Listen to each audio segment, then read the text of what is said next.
King James, Zechariah, chapter 3. Morning. Good morning. Prophetic visions. Under the type of Joshua, the restoration of the church promised. Christ, the branch, is promised. High priests. And he showed me Joshua, the high priest, standing before the angel of the Lord, and Satan, standing at his right hand to resist him.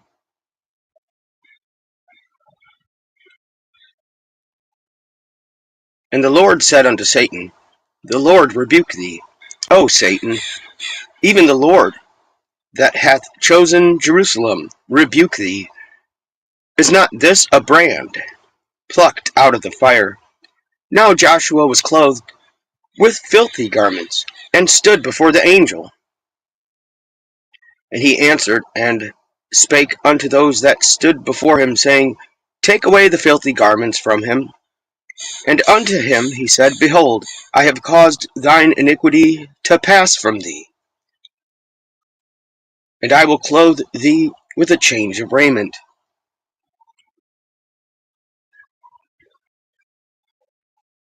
Cleansing, forgiveness, and the robe of righteousness. And I said,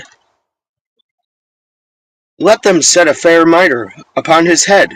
So they set a fair mitre upon his head, and clothed him with garments. And the angel of the Lord stood by. And the angel of the Lord protested unto Joshua, saying, Thus saith the Lord of hosts, If thou wilt walk in my ways, and if thou wilt keep my charge, then thou shalt also judge my house, and shalt also keep my courts. And I will give you these places to walk among these that stand by. Hear now, O Joshua the high priest, thou and thy fellows that sit before thee, men of wonder, for they are men wondered at. For behold, I will bring forth my servant the branch, the cornerstone. For behold, the stone that I have laid before Joshua, upon one stone shall be 7 eyes.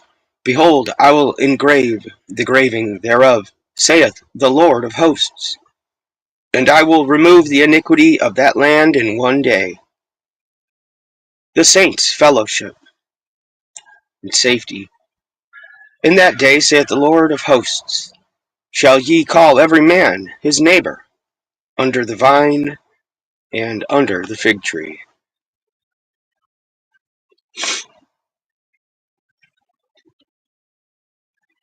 Also, Matthew chapter 22, the Gospel of St. Matthew.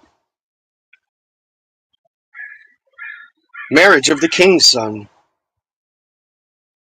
And Jesus answered and spake unto them again by parables, and said, The kingdom of heaven is like unto a certain king, which made a marriage for his son, and sent forth his servants to call them that were bidden to the wedding, and they would not come.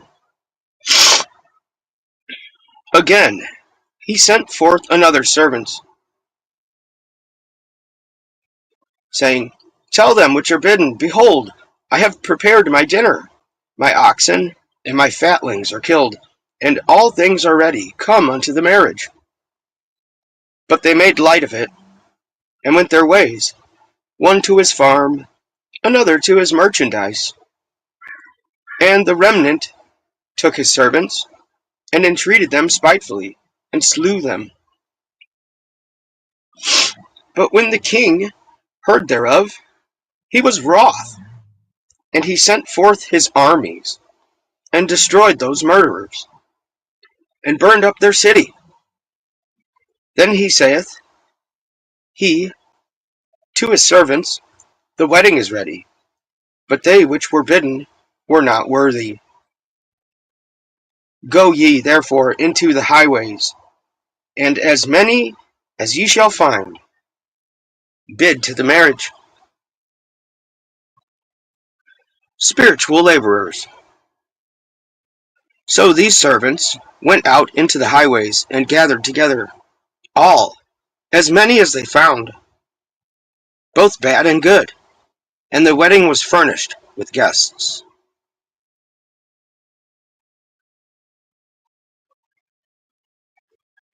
And when the king came in to see the guests, he saw there a man which had not on a wedding garment.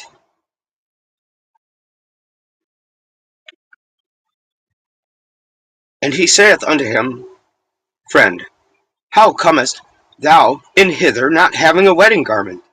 And he was speechless. Final separation. Then he said, the king to the servants, Bind him hand and foot, and take him away, and cast him into outer darkness. There shall be weeping and gnashing of teeth, for many are called, but few are chosen. Then went the Pharisees and took counsel, how they might entangle him in his talk. And they sent out unto him their disciples with the Herodians, saying, Master, we know that thou art true, and teachest the way of God in truth, neither carest for any man, for thou regardest not the person of men. Tell us therefore, what thinkest thou? Is it lawful to give tribute unto Caesar, or not? But Jesus perceived their wickedness, and said, Why tempt ye me, ye hypocrites?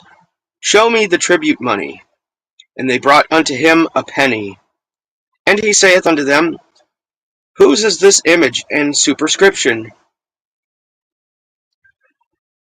They say unto him, Caesar's.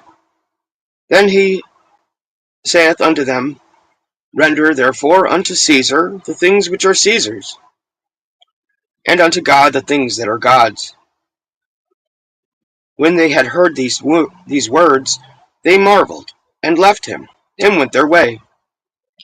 The Sadducees confounded. The same day came to him the Sadducees, which say that there is no resurrection, and asked him, saying, Master, Moses said, If a man die having no children, his brother shall marry his wife, and raise up seed unto his brother. Now there were with us 7 brethren, and the first, when he had married a wife, deceased, and having no issue, left his wife unto his brother, likewise the second also, and the third unto the 7th, and last of all the woman died also. Foolish questions, the carnal mind. Therefore, in the resurrection, whose wife shall she be of the 7? For they all had her. Jesus answered and said unto them, Ye do err, not knowing the Scriptures, nor the power of God.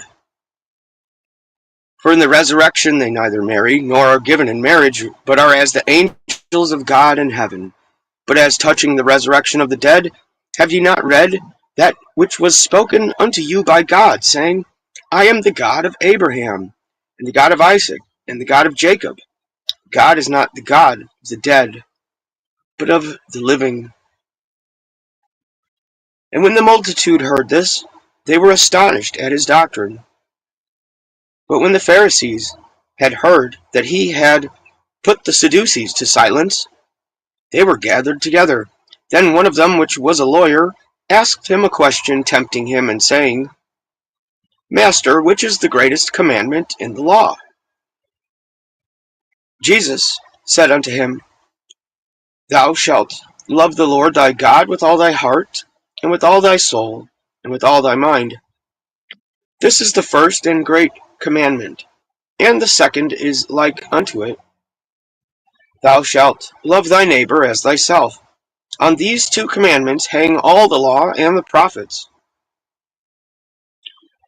The Pharisees silenced.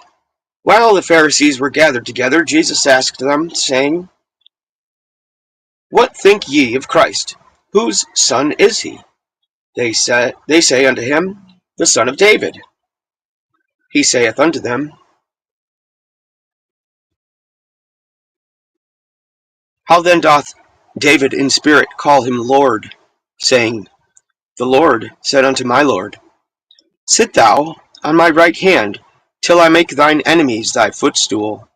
If David then call him Lord, how is he his son? And no man was able to answer him a word, neither durst any man from that day forth ask him any more questions.